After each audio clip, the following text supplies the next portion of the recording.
ये वीडियो देखने से पहले वीडियो को लाइक करें, दुआ टीवी चैनल को सब्सक्राइब करें और बेल आइकन पर क्लिक करें। शुक्रिया। नबी करीम सल्लल्लाहु अलैहि वसल्लम का उसवा जो सबसे बेहतरीन उसवा है कि आप खाते कैसे हैं, पीते कैसे हैं, सोते कैसे हैं, जागते कैसे हैं, आपकी गुफ्तार, रफ्तार, किरदार, अखलाक, ये एक एक चीज़ जो है लक़द कान लकुम फ़ी रसूलिल्लाहि उस्वतुन हसना, बेहतरीन शानदार नमूना है। इसलिए अब आपसे किताब व सुन्ना की जो है सुन्नतें शेयर कर रहे हैं और ये खाने पीने की सुन्नतें चल रही थी, तो उनमें से आज सुन्नत नंबर 19 से गुफ्तगू होगी। 18 सुन्नतें पहले जिक्र कर चुका हूँ, ये 19वीं सुन्नत है, तो उससे आगे हम बात करेंगे। सुन्नत नंबर 19, दस्तरखान पर गिरे हुए टुकड़ों को खाना सुन्नत है। अब इंसान जब खाता है तो दस्तरखान पर टुकड़े गिर जाते हैं, रोटी का कोई जो रेज़ा गिर गया, तो ये खाने का कोई रेज़ा गिर गया, तो दस्तरखान पे जो आखिर में देखे तो छोटे छोटे टुकड़े बहुत से गिरे होते हैं।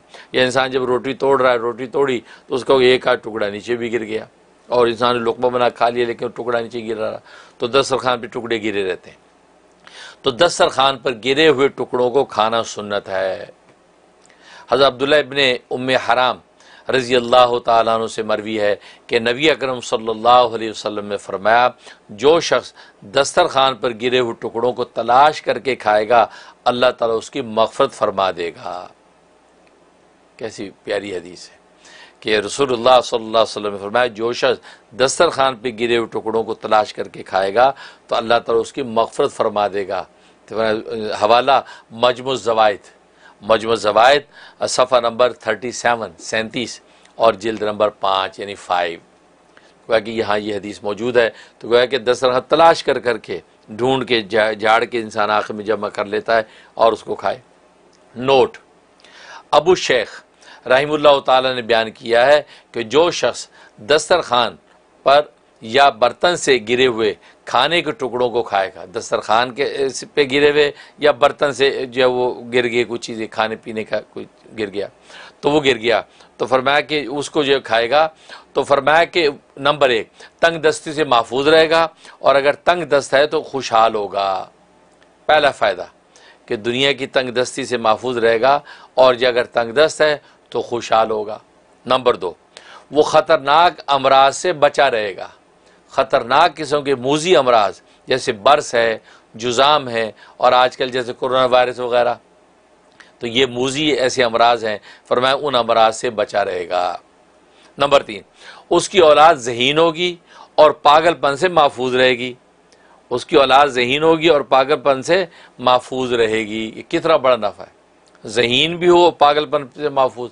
और आजकल आप जानते हैं कि यहाँ ये मगरबी दुनिया में ख़ास तौर पे 2-3 साल के बाद बच्चा के जी ऑटिज़म हो गया, ऑटिज़म का शिकार हो गया। बचपन से बच्चा समझदार सब कुछ है, लेकिन 2 साल बाद पता चला ऑटिज़म, और वो बिल्कुल पागल वाली हरकतें करता है, नफसियाती मरीज़।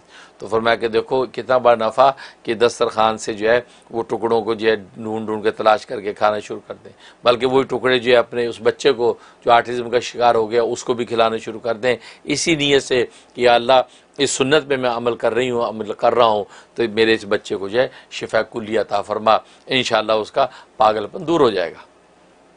नंबर 4, उसकी औलाद नेक साले और गुर्बत व इफलास से महफूज रहेगी।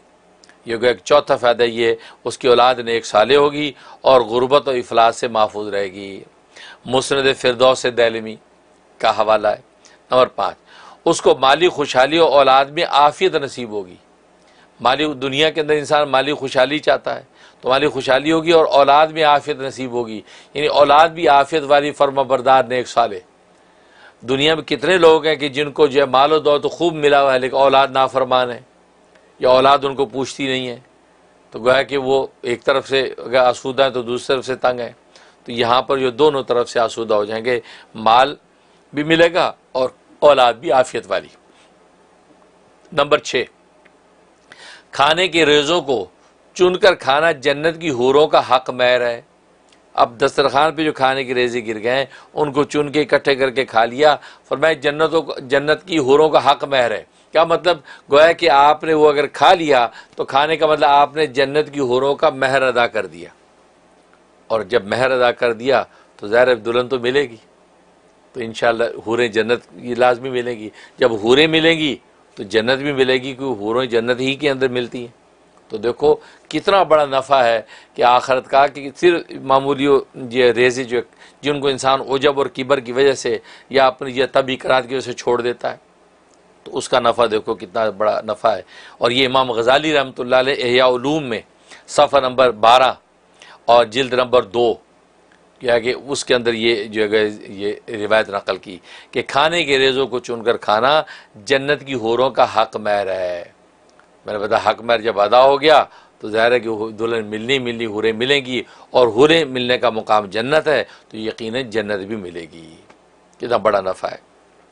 उसके बाद सुन्नत नंबर 20 खाने के बाद हाथ पूंछना सुन्नत है। खाना खाने के बाद हाथों को पूंछना सुन्नत है। हज़रत जाबिर रज़ी अल्लाह तआला से मरवी है कि नबी अकरम सल्लल्लाहु अलैहि वसल्लम ने फरमाया कि हाथ को रुमाल से उस वक़्त तक ना पूंछो ता वक्त या कि उसे चाट कर साफ़ ना कर लो।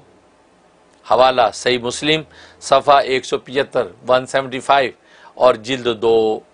तो देखो ये यानी पहले उंगलियों को चाट लिया, चाटने के बाद अब आप जो है उसको साफ़ करें। और आजकल हम क्या करते हैं, खाया जो है वो उसके ऊपर हालांकि खाना लगा हुआ है, और जैसे कि हदीस में आता भी है कि हो सकता है उसी खाने के हिस्से के अंदर बरकत हो और आपने उसको नैपकिन से साफ़ करके फेंक दिया। नहीं, पहले आप चाट लें, चाटने के बाद अब आप जो है वो करें, अब नैपकिन से साफ़ कर लें, कुछ चिकनाई वगैरह का असर है। तो ये फरमाया कि खाने के बाद हाथ पूंछना सुन्नत है। हज़रत जाबिर रज़ी अल्लाह तआला से मरवी है कि नबी अकरम सल्लल्लाहु अलैहि वसल्लम ने फरमाया हाथ को रुमाल से उस वक़्त तक ना पूंछो ता वक्त या कि उसे चाट कर साफ़ ना कर लो। हवाला से मुस्लिम सफ़ा 175 175 और जिल्द 2 यानी वॉल्यूम 2। उसके बाद सुन्नत नंबर 21 सुन्नत खाने के बाद हाथ धोना सुन्नत है। खाने के बाद हाथ धोना सुन्नत है। बाद सहाबा इकराम रिज़वानुल्लाह अलैहिम अजमईन से मरवी है कि नबी अकरम सल्लल्लाहु अलैहि वसल्लम ने फरमाया कि अगर किसी ने खाने वगैरह की चिकनाहट वगैरह को धोकर साफ़ ना किया और कोई तकलीफ़ पहुँच गई, मसे किसी जानवर ने काट लिया, तो उसे अपने सिवा किसी पर मलामत नहीं करनी चाहिए। तो वह अपने सिवा किसी पे मलामत ना करे, क्योंकि जब आपने खाना खाया और चिकनाहट को धोया नहीं और चिकनाहट की खुशबू सुन के कोई कीड़ा आ गया, उसने आपको डस लिया, काट लिया, कोई और जानवर ने आपके मुंह को चबा लिया है, चूहा आया, चूहे ने दांत मार दिया कोई खाने की खुशबू की वजह से, तो क्या होगा। फरमाया कि बस इसको जो तकलीफ़ पहुंची है ये अपने आप को मलामत करे, किसी और को मलामत ना करे कि यार आपके घर में चूहे बहुत हैं, यार ये कीड़े मकोड़े यहाँ साफ़ क्यों नहीं करते, यार यहाँ पर आप स्प्रे क्यों नहीं कराते, उसको छोड़ो, अपने आप को मलामत करो। हवाला अब सुनन अबी दाऊद और सुनन इब्न माजा सफ़ा नंबर 239 239 और मिशकात शरीफ सफ़ा जो है 366 366। ये हवाला है अहादीस तैयबा का कि यहाँ पर ये हदीस मौजूद। लिहाजा जो है वो खाना खाने के बाद उंगलियाँ चाटी, चाटने के बाद उसको रुमाल नैपकिन से साफ़ किया, और अब जो है वो पानी से जाकर धो भी लेना चाहिए।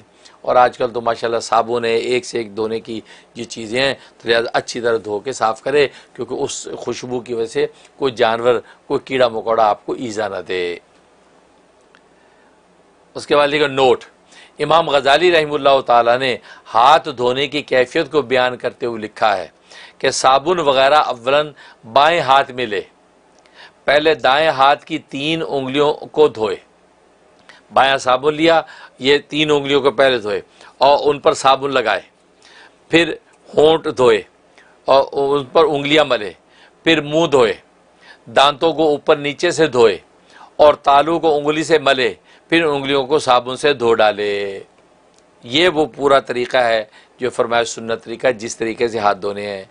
तो दोबारा सुन लीजिए, इमाम गज़ाली रहमतुल्लाह ताला ने हाथ धोने की कैफियत बयान करते लिखा है कि साबुन को अव्वलन बाएं हाथ में ले और दाएं हाथ की पहली 3 उंगलियां, ये 3 उंगलियों को जो है वो अच्छी तरह यूँ धोए और उन पर साबुन लगाए, फिर होंठों को उंगलियां मले, फिर मुँह को धोए, फिर दांतों को ऊपर नीचे से धोए, ठीक है, और तालू को उंगली से मले, क्योंकि तालू के ऊपर भी चिकनाहट वगैरह का असर लग जाता है, उंगली से मले, फिर उंगलियों को साबुन से धो डाले। अब जो है वो अच्छी तरह धो लिया, पानी से बहा दिया। ये वो तरीक़ा हाथ धोने का। इससे क्या होगा कि चिकनाहट वगैरह भी निकल जाएगी और स्मेल जो है वो सारी निकल जाएगी। क्योंकि अगर बस वक़्त मुँह को भी ना धोए ना तो यहाँ मुँह के ऊपर भी जो है वो खाने की खुशबू का असर रहता है। अंदर से अच्छी तरह साफ़ ना करें तो अंदर असर रहता है, उसकी स्मेल महसूस होती है। तो इसलिए अच्छी तरह साबुन थोड़ा सा लगा के बाहर के हिस्से को भी साफ़ करके आप पानी से धो ले तो यहाँ पर भी वो खुशबू खाने की नहीं आएगी। कि हो सकता है हाथ धो ली हो आपने और होंठों पे मुंह पे खाने की खुशबू का असर मौजूद हो, कोई कीड़ा यहाँ आके काट ले वो खुशबू का असर समझ के, इसलिए तकलीफ़ हो जाएगी। इसलिए फरमाया कि अच्छी तरह इस तरीके से आप धो लें। हवाला इहयाउल उलूम सफ़ा 12 जिल्द नंबर 2 यानी वॉल्यूम 2 बहवाला शमाइल कुबरा, सुन्नत नंबर 22 नंबर सुन्नत। ठंडा करके खाना तनावुल करना सुन्नत है। ठंडा करके खाना तनावुल करके करना सुन्नत है। क्योंकि गर्मा गर्म एकदम मुंह जला दे ऐसा नहीं, तो ठंडा करके खाना तनावुल करना सुन्नत है। हवाला अस्मा बिनते अबी बकर, अस्मा बिनते अबी बकर रज़ी अल्लाह ताला अन्हा से मरवी है कि नबी अकरम सल्लल्लाहु अलैहि वसल्लम ने फरमाया कि खाना ठंडा होने दो, इसमें बरकत ज़्यादा होती है। खाना ठंडा होने दो, इसमें बरकत ज़्यादा होती है। हवाला कंजुल उम्माल सफ़ा 170 और जिल्द 19 नीस हज़रत अबू हुरैरा रज़ी अल्लाह तआला से मरवी है कि नबी अकरम सल्लल्लाहु अलैहि वसल्लम ने फरमाया है कि खाना ठंडा होने दिया करो, गर्म खाने में बरकत नहीं होती। खाना ठंडा होने दिया करो, गर्म खाने में बरकत नहीं होती। हवाला मजमू ज़वाइद सफ़ा नंबर 23 और जिल्द नंबर 5 यानी 5। नोट, गर्म खाने से मुराद ऐसा गर्म ना हो जो मुंह और हाथ को तकलीफ़ दे। ऐसा गर्म ना हो जो मुंह और हाथ को तकलीफ़ दे। और होता है बाज़ दफ़ा इंसान लुक़मा लगाया मुंह में डाला, अब इतना गर्म है कि ना उगल सकता है ना खा सकता है, अब मुंह के अंदर ही घुमाता रहता है। ये देखने वाले के सामने भी जहाँ की हैयत है जी वो गरीब हो घुमाता अंदर जा, बहुत गर्म लग गया ऐसा। इसलिए बहुत इतना जो है वो गर्म हो कि आपका मुंह बिल्कुल जलने ना लगे, तो निगल तो सकें, चबा तो सकें कम से कम इस अंदाज से। नोट, गर्म खाने से मुराद ऐसा गर्म ना हो जो मुंह और हाथ को तकलीफ़ दे। इसलिए नबी अकरम सल्लल्लाहु अलैहि वसल्लम ने फरमाया कि अल्लाह ने मुझे आग खाने का हुक्म नहीं दिया। कि गर्मा गर्म खाने का मतलब है आग खा रहे हैं, और ये वजह कि बहुत ज़्यादा गर्म हो तो इंसान अगर खा भी ले तो वो इंसान को उसका ज़ायक़े महसूस नहीं हो, सिवाय आग और तपिश के आदमी अपने मुंह को और ज़ुबान को हालांकि जलने से बचाता ही रहता है। उस खाने की जो असर लज़्ज़त फील ही नहीं होती, बल्कि यूँ समझो आग ही खा रहा है। सही आपने इशारा फरमाया कि अल्लाह मुझे आग खाने का हुक्म नहीं दिया, पर इतना गर्म कि आप खा रहे हैं तो ऐसा लग रहा है आग ही खा रहे हैं, कोई जायका नहीं, कोई टेस्ट ही नहीं। इसलिए फरमाया बाहर कह मोतदिल गर्म खाना खिलाफ सुन्नत नहीं, एतदाल के साथ है, एतदाल के मोतदिल गर्म खाना हो। बिल्कुल ठंडे होने से मुराद ये भी नहीं कि बिल्कुल बर्फ़ हो जाए, बिल्कुल जो फ्रिज से निकला हुआ जैसे, ऐसा भी नहीं, बल्कि गर्म ना खाने से मुराद कि मोतदिल गर्म खाना खिलाफ सुन्नत नहीं, बल्कि जो खाना गर्म ही खाया जाता हो उसके गर्म खाने में मुज़ायक़ा नहीं। बाज़ खाने जो गर्मा गर्म ही खाए जाते हैं तो उनके जो है वो गर्म खाने में मुज़ायक़ा नहीं, क्योंकि वो लेकिन गर्म ऐसा ना हो कि मुँह जले। बल्कि ख़ुद नबी अकरम सल्लल्लाहु अलैहि वसल्लम की खिदमत में एक दिन गर्म खाना पेश किया गया, गर्म खाना पेश किया गया तो आप सल्लल्लाहु अलैहि वसल्लम ने तनावुल फरमाया और अल्हम्दुलिल्लाह कहते हुए फरमाया कि कई दिन हो गए पेट में गर्म खाना नहीं गया, कई दिन हो गए पेट में गर्म खाना नहीं किया, मतलब आपने उस गर्म खाने को पसंद फरमाया। इससे मुराद मोतदिल गर्म खाना, बहुत तेज़ गर्म खाना के मुंह जलाए और ऐसे लगे बंदा आग ही निकल रहा है, उससे मना किया गया है। लेकिन खाना आप जानते हैं कि गर्मा गर्म ना हो तो लुत्फ़ भी नहीं आता। तो नबी करीम सल्लल्लाहु अलैहि वसल्लम ने फरमाया कि कई दिन हो गए थे पेट में गर्म खाना नहीं गया, क्योंकि अल्हम्दुलिल्लाह आज गर्मा गर्म खाना खाया। तो इसलिए मोतदिल गर्म खाना ये ना सिर्फ के खिलाफ सुन्नत नहीं बल्कि नबी की ऐन सुन्नत बन गया। हवाला सुनन इब्न माजा सफ़ा नंबर जो है 417 और जिल्द नंबर 2 वॉल्यूम 2। इसलिए गर्मा गर्म पुलाव, गर्मा गर्म निहारी और गर्म चाय वगैरह खाने पीने में हरगिज़ खिलाफ सुन्नत नहीं। अब गरम गरम पुलाव, अब पुलाव गर्मा गर्म ना हो तो क्या लुत्फ़ है, बिरयानी गर्मा गर्म ना हो तो क्या लुत्फ़ आएगा। इसलिए निहारी जो गर्मा गर्म निहारी ना हो तो मज़ा नहीं आता। बाद लोग तो उस गर्म को भी दोबारा गर्म करवाते हैं या उसके बाद लुत्फ़ नहीं आता। और गर्मा गर्म चाय ना हो तो मतलब भी इसका मतलब मोतदिल गर्म जो होना चाहिए, और बाज़ खाने मोतदिल गर्म जब तक ना हो तो लुत्फ़ नहीं आता। तो ये खिलाफ सुन्नत नहीं, बल्कि सुन्नत से साबित है कि जैसे अभी आपने नबी करीम सल्लल्लाहु अलैहि वसल्लम का अमल सुना कि आपने अल्हम्दुलिल्लाह कई दिन हो गए जो है आज जो है गर्म खाना पेट में गया, इतने दिन से गर्म खाना पेट में नहीं गया। इसका मतलब ये सुन्नत से साबित। सुन्नत नंबर 23 मिल बैठकर खाना तनावुल करना सुन्नत है। मिल बैठ के खाना तनावुल करना सुन्नत है। हज़रत उमर बिन ख़त्ताब रज़ी अल्लाह ताला अन्हु से मरवी है कि नबी अकरम सल्लल्लाहु अलैहि वसल्लम ने फरमाया कि मिलकर खाया करो, मिल बैठ के खाया करो, अलग अलग ना खाया करो, क्योंकि जमात के साथ खाने में बरकत है। जमात के साथ खाने में बरकत है। हवाला सुनन इब्न माजा अत-तरगीब व तरहीब सफ़ा नंबर 133 133 और जिल्द 3 वॉल्यूम 3। नीज़ हज़रत अनस बिन मालिक रज़ी अल्लाह ताला से मरवी है कि नबी अकरम सल्लल्लाहु अलैहि वसल्लम तन्हा कभी नहीं खाते थे। आप तन्हा कभी नहीं खाते थे, बल्कि साथ किसी को मिला के खाते। हवाला कीमिया सआदत इमाम गज़ाली इत्तिहाफुस सादा सफ़ा नंबर 217 217। नोट, मिल बैठकर खाने से इंसान की हिर्स की भी इस्लाह होती है। मिल बैठ के खाने से इंसान की हिर्स की भी इस्लाह होती है और बाहमी उल्फत व मोहब्बत का भी बायस होता है। आपस में उल्फत व मोहब्बत का भी बायस होता है। इसलिए हत्तुल इम्कान मिल बैठकर खाना खाना चाहिए। अगर कोई मुयसर ना हो तो अकेले तना खाना तनावुल करना भी जायज़ है। ये नहीं कि कोई मिल नहीं तो अकेले खाना नहीं भाई, अगर नहीं कोई मिल रहा, अकेले ही आप हैं तो कोई बात नहीं, आप अकेले खाना खा लें तो वो जायज़ है, मना नहीं है। लेकिन नबी करीम सल्लल्लाहु अलैहि वसल्लम की तरगीब और आपकी सुन्नत ये है कि मिल बैठ के खाना चाहिए। अच्छा, मिल बैठ के खाना खाने में एक सूरत यह है कि एक ही बर्तन के अंदर सारे खा रहे हैं। एक बड़ी परात है, उसके अंदर मज़े चावल रखे हुए हैं, लिहाजा जब 3-4 बंदे यूँ दायरा बना के बैठे उसमें से खा रहे हैं तो एक ही बर्तन ये मिल बैठ के खाना तो ज़ैक इसमें ज़े नसी तो बहुत आला है।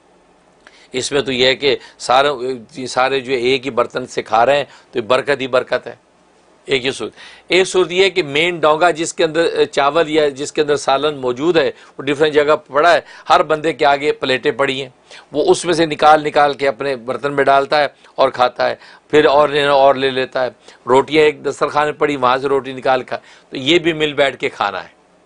जैसे आम तौर पे आजकल यही होता है कि एक ही बर्तन से लेके इंसान अपने बर्तन में डालता है और फिर बैठ के खाता है, तो ये भी तो दोनों मिल बैठ के खाने की सूरत में दाखिल होगा। तो लेकिन इकट्ठी एक बड़े बर्तन में परात में या एक प्लेट के अंदर 2 बंदे शरीक हो जाए, आमने सामने वाले, दरमियान में प्लेट है, सामने आमने वाले, जैसे दावत तबलीग के साथी आमतौर पर ऐसे ही करते हैं। दावत तबलीग में जाएँ तो दरमियान में प्लेट में सालन डाल दिया, सामने आमने वाले 2 बंदे एक प्लेट में खाते हैं, तो वो जो है वो भी मिल बैठ के खाना है। तो 12 इस अंदाज से मिल बैठ के खाना जो उसमें कोई मजाक नहीं। और अकेले खाने से मुराद ये है कि इंसान बिल्कुल तना अकेला से लेके बिल्कुल कोने खुदरे में जाके बैठ गया और वहाँ बैठ के खा रहा है। तो हिर्स की इस्लाह इस तरह होती है कि इंसान जब खाना खाने लगता है तो एक अच्छी सी बोटी सामने वाले ने ले ली, अब आदमी को हो ये तो मुझे बहुत पसंद थी, मूंग की बोटी थी मैंने लेनी थी, उसने ले ली। अब हिर्स, वो इंसान की हिर्स कटती है, इंसान की हिर्स कटती है और उसके बगैर इंसान जी रहा है तो सोचता कोई बात नहीं यार, नहीं मिली तो कोई नहीं, उसके बगैर भी तो जी रहे, पेट भर गया भाई। तो गोया कि हिर्स की इस्लाह होती है, क्योंकि हरीस जो होता है वो ये समझता है जब तक हिर्स का हाथ ना मारूं लगता है हिर्स मिटेगी नहीं। लेकिन यह कि मिल बैठ के खाने में कुछ कम मिला कुछ ज़्यादा मिला, मर्ज़ी की बोटी वो ले गया, मर्ज़ी के चावल उसने खींच लिए, तो ये कैफियत होती, इंसान सब्र और तामुल करता, बर्दाश्त करता है, उससे वो हिर्स की इस्लाह होती है। इसलिए और फिर बामी उल्फत मोहब्बत पैदा होती है। उसके बाद सुन्नत नंबर 24 नमाज की जमात के वक्त खाना आ जाए तो पहले खाना तनावुल करना सुन्नत है। अब नमाज की जमात के वक्त खाना आ जाए तो पहले खाना तनावुल करना सुन्नत।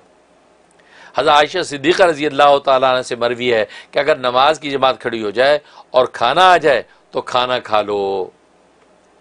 देखा, अल्लाह तबारक व तआला को आपकी भूख कितनी अजीज़ है, आपको भूखा नहीं मानना चाहता, लिहाजा खाना पहले खा लो। हवाला सही बुखारी शरीफ सफ़ा 821 821 जिल्द नंबर 2 वॉल्यूम 2।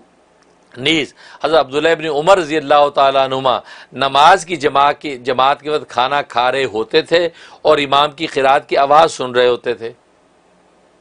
खाना खा रहे थे तो इमाम की आवाज़ आ रही सुन रहे होते, क़िरात यानी नमाज शुरू हो चुकी है, यानी क़िरात सुनकर भी आप खाना नहीं छोड़ते थे, आप अपना खाना मुकम्मल करते, आप जाके शरीक होते थे।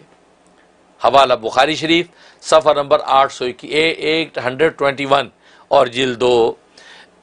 नोट अल्लामा ऐनी रहमुल्लाह ताला फरमाते हैं कि खाने को नमाज बाजमात पर मुक़द्दम करने की वजह ये है, वजह बता रहे हैं, खाने को नमाज बाजमात पर मुक़द्दम करने की वजह यह है कि खाने के बाद दिल फारिग हो जाए, खाना खा के दिल फारिग हो जाए और हालत नमाज में खाने का ध्यान न रहे, हालत नमाज में जो ध्यान खाने में ना लगा रहे। कोई शरीयत हक़्क़ा ने खाने को नमाज बना लिया लेकिन नमाज को खाना बनाना गवारा नहीं किया। अब अगर उस भूख की हुड़क की हालत में अगर नमाज में शरीक हो जाएगा तो क्या होगा, उसका जो है नमाज की हालत में दिमाग और ध्यान खाने में रहेगा, बार बार कैफियत तो खाने की रहेगी। तो आपने नमाज को खाना बना दिया, अल्लाह को ये गवारा नहीं कि आपकी नमाज खाना बन जाए। हाँ, आपका खाना नमाज बन जाए क्योंकि उधर नमाज खड़ी हो गई, इधर आप खाना खा रहे हैं, तो खाना खाते आपके दिमाग और ध्यान में नमाज रहेगी, यार अब नमाज पढ़ के और खाना खा के नमाज पढ़नी है, यार खाना खा के नमाज पढ़नी है, यार खा लो यार जल्दी कर लो, तो गोया कि आपका खाना नमाज बन गया। तो देखो ये शरीयत की जो है ये हिकमत और बारीकियाँ कि आपके खाने को नमाज बना दिया, 2 अजर मिल रहा है, उसके बाद नमाज पढ़ेंगे तो नमाज अजर मिलेगा मिलेगा। लेकिन नमाज की हालत में अगर खाने का ध्यान रहेगा तो आपने अपनी नमाज को खाना बना दिया, तो ये शरीयत को गवारा नहीं। ये वो राज है कि खाना जब आ जाए, और इसमें ये बात लिखी है, इससे मुराद वह है कि खाना जब आया और वो खाना आने के बाद खाने की एक हुड़क होती है ना भूख की, वो उठ गई आपकी, अब ये नमाज का वक्त हो गया। ये वो कैफियत मुराद है कि इस कैफियत में अब आप पहले खाना खाएं, आप नमाज पर ध्यान ना दें, अपना खाना खाएं, खाना खा के फारिग होके अब आप नमाज में शरीक हो जाएं।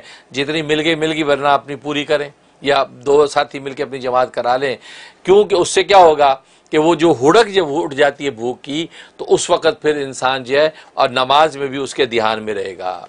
लेकिन अगर ऐसा नहीं है, वो भूख की हुड़क नहीं उठी और खाने की खुशबू या खाना दस्तरखान पे आया नहीं है, लेकिन यह कि नमाज का वक्त हो गया है, तो फिर आप नमाज को मुकद्दम करें, क्योंकि अभी दिल आपका खाने में अटका नहीं, क्योंकि भूख जो ख़ास किस्म की हुड़क वो उठी नहीं है, तो लिहाजा उसमें आपकी नमाज खाना नहीं बनेगी। आप नमाज अदा करें, उसके बाद जो है सुन्नत के मुताबिक खाना खाएँ। इसे इस बारीक बात को अच्छी तरह समझ लें।